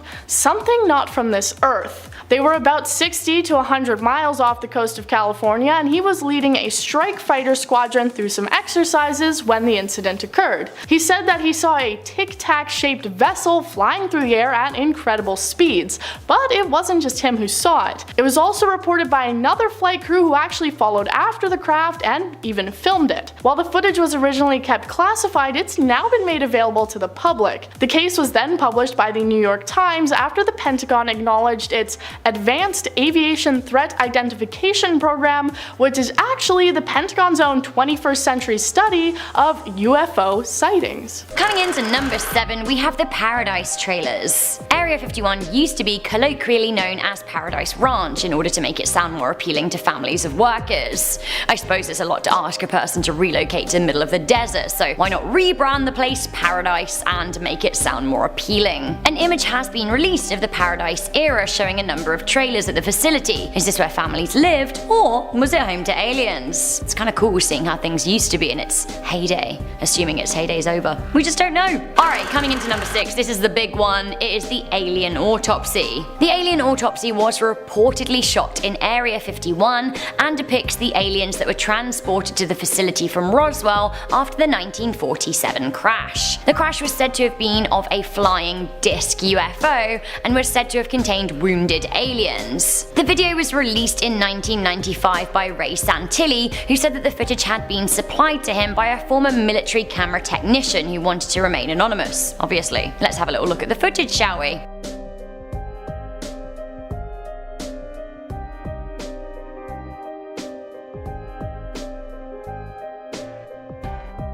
Oh my mean, that is a dead alien right there, right? But like, is it? The footage absolutely blew up in 1995, but people were quick to call it a fraud. In the end, Santilli claimed that yeah, only part of the footage was real. He said that only a few frames from the original footage were there, but they were there. He also said the rest had been replicated and was a reconstruction of footage he had but was damaged. Sounds likely. Coming into number 5, we have the Roswell rescue. Footage claiming to be from the Roswell fallout surfaced on the internet in 2015 and alleges to show agents holding alien corpses and taking them on a stretcher. Have a little look.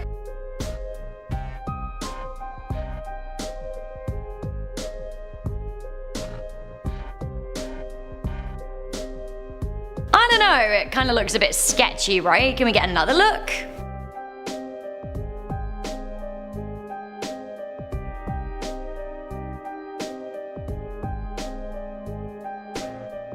I guess it was 1947, so we can't expect too much film-wise, but I'm not sure this is quite the smoking gun we were looking for. The video has had around 160,000 views on YouTube, but the like to dislike ratio suggests that some people may not be too convinced as to its authenticity. One of my favourite comments on the video comes from Mr. Saturday Night Special, who wrote, "This has to be real. Everyone knows when you travel across the universe you don't wear clothes, just ask Chewbacca. He'll tell you, you're right. You know what, are we the only species that like to cover our modesty? All of these aliens crashing, like, where are their little alien suits? Come on." Coming into number 4, we have Kodak confirms, allegedly anyway. In 2014, a UFO expert, Tom Carey, was sent images from a woman who wished to remain anonymous, but claimed that she had worked with the Secret Service. The image was reportedly taken at Area 51 following the Roswell crash and seems to show a bug-like alien. Let's have a look, shall we? The image seems to support what a number of people who used to work at the Area 51 have said about the facility, including Robert Lazar and staff members from the esteemed Lockheed Martin firm. But like, seriously, come on, is this an actual image of an alien? Can we trust anything in the age of Photoshop? It seems that Carey thought of that and sent the image to Kodak themselves, who were able to confirm that it was taken in 1947. Again, allegedly.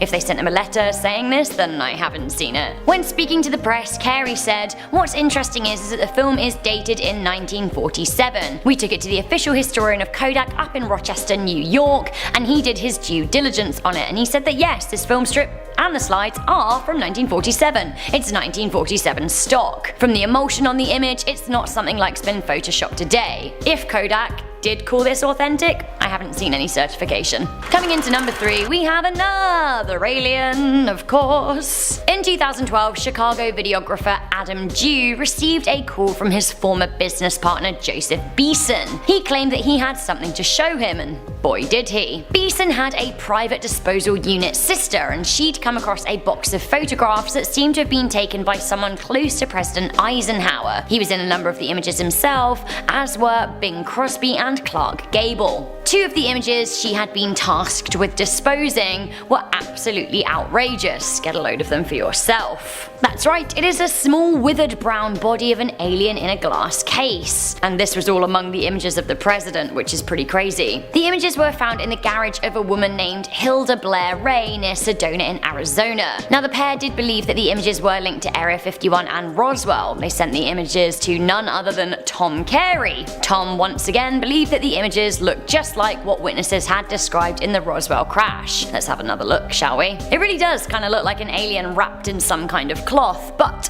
unfortunately for Tom Carey, the image turned out to be of a mummified corpse of an Aztec child and not a secret leak from Area 51. Our final 2, I have to say, are pretty convincing. It's not alien stuff, but I do think that these are secret pictures from Area 51. Coming into number 2, we have the strange plane. Here's an image of something that looks like a strange aircraft, or something reportedly taken at Area 51 anyway. It is known that the United States Air Force is present at the facility, and several spy planes have been developed there, including the U-2 spy plane and the SR-71 Blackbird, and possibly others like the rumoured Aurora project. So, What is the plane in this image? I don't actually know. Could it be one of the alien aircraft that allegedly whistleblower Bob Lazar talked about reverse engineering? Or is it another spy plane? Finally, coming into number 1, we have an image of a secret plane crash covered up. It seems an A-12 spy plane, possibly the one pictured above, crashed in 1963 after taking off from the secret airbase. The crash happened in Wendover, Utah, when Area 51 pilot Ken Colmer was testing the plane's subsonic engines at low altitude. The pilot ejected from the plane crash, after which he was subjected to hypnosis and doping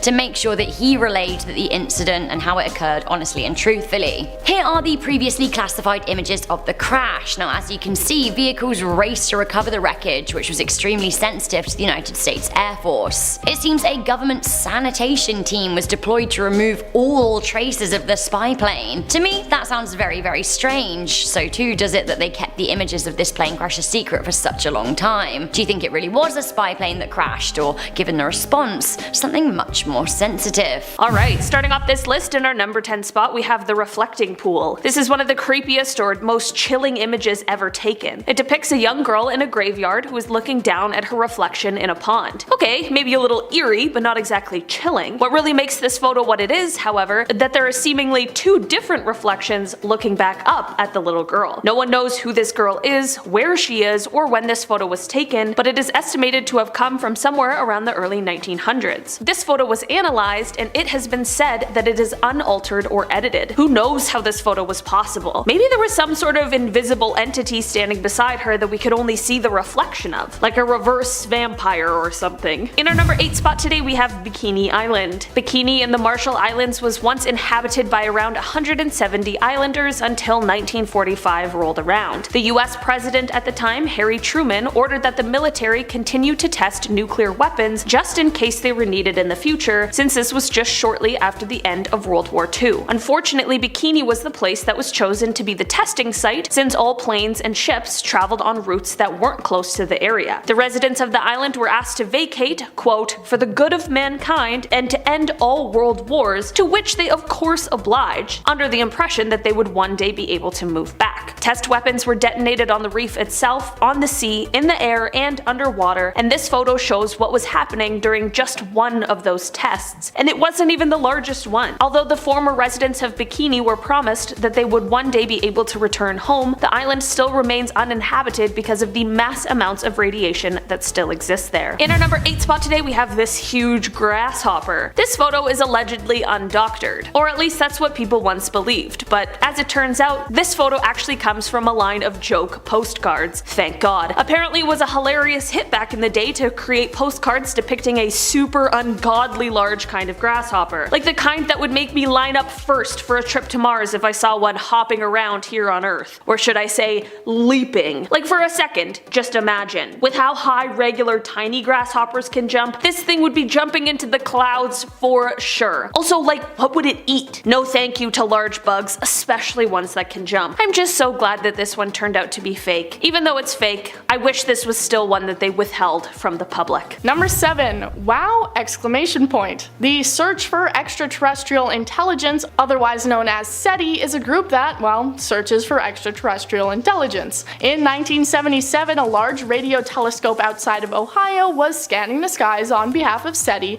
when they picked up a signal that lasted for 72 seconds. The printouts of readings often included low numbers, which was typically just the background noise that the telescope picked up. But then a scientist noticed that there was a sudden string of letters as well as larger numbers. The letters went all the way up to U, which indicated a signal 30 times stronger than the typical background noise. Upon seeing these consecutive letters, which would represent a very strong signal and something potentially alien, he circled them and wrote the word wow followed by an exclamation point in bright red pen. To this day, we've never really seen anything else like it, and the extraordinary readout has yet to ever be duplicated. Number 6. Viking Mars. Now let's get into some more sciencey factual stuff. When people think of aliens, the term that might often come to mind is Martians, being attributed specifically to aliens that reside on the planet of Mars. NASA has sent a lot of things out there, and one expedition was referred to as Viking, them sending out little robots to take readings of the planet. One test that they performed was done on the soil, mixing soil with radioactive carbon-labeled nutrients experiments to see if they would produce radioactive methane gas, this being a chemical sign of life on other planets. And it did, the test coming back with a positive result and finding organic molecules, but NASA just brushed it off, I guess, because they said that the other experiments didn't end up with the same results, so they just said it was a false positive. But one of the original scientists and others who have analyzed the data stand by their discovery, saying that the other experiments had just been ill-equipped for performing the tests and finding the same results. Number 5. Martian fossil. Let's hear from NASA again, this event taking place in 1996 when they announced that they had found a Martian fossil. They said that they had found fossilized microbes within a lump of Martian rock, a meteorite that is theorized to have been blasted off the planet around 15 million years ago before finally winding up in Antarctica, where it was discovered 12 years prior in 1984. They analyzed it a lot, of course, and found organic molecules as well as small bits of the mineral known as magnetite, which can sometimes be found in Earth bacteria. Researchers also said that under an electron microscope they were able to see traces of nanobacteria. So it seems like evidence is continuing to stack up that other planets are, or used to be, capable of sustaining life. And with a universe as infinitely large as ours, it's hard to say that it's impossible that life on other planets could ever exist. Number 4. The Super Hornet. Let's now take a look at another piece of evidence that came out following the Pentagon's acknowledgement of their Advanced Aviation Threat Identification Program. This took place back in 2015 on the East Coast and is another video of evidence discovered by the US Navy, this time by a FA-18 Super Hornet, a strike fighter that reaches speeds of up to 2,000 kilometers an hour. That's pretty fast. The pilots see the unidentified object moving at incredibly high speeds over the water and they struggle to keep up, but are finally able to get a lock on it. When they do, they start cheering, and one even says, "What the F is that thing?" They continue to follow it and seem to be unable to figure out what it possibly could be. This is another piece of evidence that had to go through a declassification process before it could be released to the public. Makes you wonder what other video footage and potential signs of alien life the government might be hiding from us in a filing cabinet labeled classified. Number 3. Chicago O'Hare. In November 2006 in Chicago, Illinois, airline staff and pilots alike were shocked by what they had witnessed. Multiple people reported seeing what they described as a flying saucer in the air. It was an overcast day and the UFO seemed to be just hovering over the Chicago O'Hare Airport terminal. They then described how it seemed to shoot up into the air incredibly quickly, so fast that it punched a hole through the cloud cover above it. The FAA, or Federal Aviation Administration, described it as simply being a strange weather phenomenon and they wouldn't be investigating it, so don't worry about it. Of course, that's what they want us to think. But so many people at once reporting seeing a flying saucer shooting through the clouds doesn't really sound like a weather phenomenon to me. One flight traffic control official said, "To fly 7 million light years to O'Hare and then have to turn around and go home because your gate was occupied is simply unacceptable." Number 2. SETI readings. Now let's go back to the SETI project again. If you've somehow already forgotten by now, that refers to the search for extraterrestrial intelligence. Back in 2003, they were using a large telescope in Puerto Rico to re-examine around 200 sections of the sky that had all previously shown unexplained radio signals. All of the signals had disappeared except for one, which had actually become stronger. It came from a spot between the constellations Pisces and Aries where there aren't any known stars or planets. The signal was emitting the frequency for hydrogen, the most common element which both absorbs and emits energy. Some astronomers believing that this is the most likely element aliens might use to send a message to us for this reason. The signal from this spot in space has now been recorded a total of 3 times, and has left many people wondering if it is truly a signal coming from aliens. Number 1. The Phoenix Lights. On March 13th in 1997, an event took place that was referred to as Lights over Phoenix, or the Phoenix Lights phenomenon. On this day, hundreds of witnesses reported seeing otherworldly lights across Arizona, Nevada, and northern Mexico. There were 2 main events. The first being a giant V-shaped aircraft that had 5 lights on it, maybe thrusters, though it apparently didn't make any sound. Then later that night, there were a series of red and orange lights in the sky that didn't didn't appear to move at all. And while air traffic control employees could see the lights in the sky, they couldn't see them on their radars. The governor of the state of Arizona at the time said, "I'm a pilot and I know just about every machine that flies. It was bigger than anything I've ever seen. It remains a great mystery." And it really does remain a mystery. To this day, nobody seems to have any real or solid explanation for what the large spacecraft and the lights might have been. It was said that it was a military flare drop, but this came after their original statement that they had no planes in the air. And even a recreation of the event didn't line up with what people had seen, flares flickering and burning out after only a few seconds. I have an explanation though, it was aliens. If you enjoyed this video, then check out this video about extraterrestrial photos that might get deleted soon. Yes, you heard that right. We might delete the video, we don't care about the ad revenue, so watch it now before it's too late.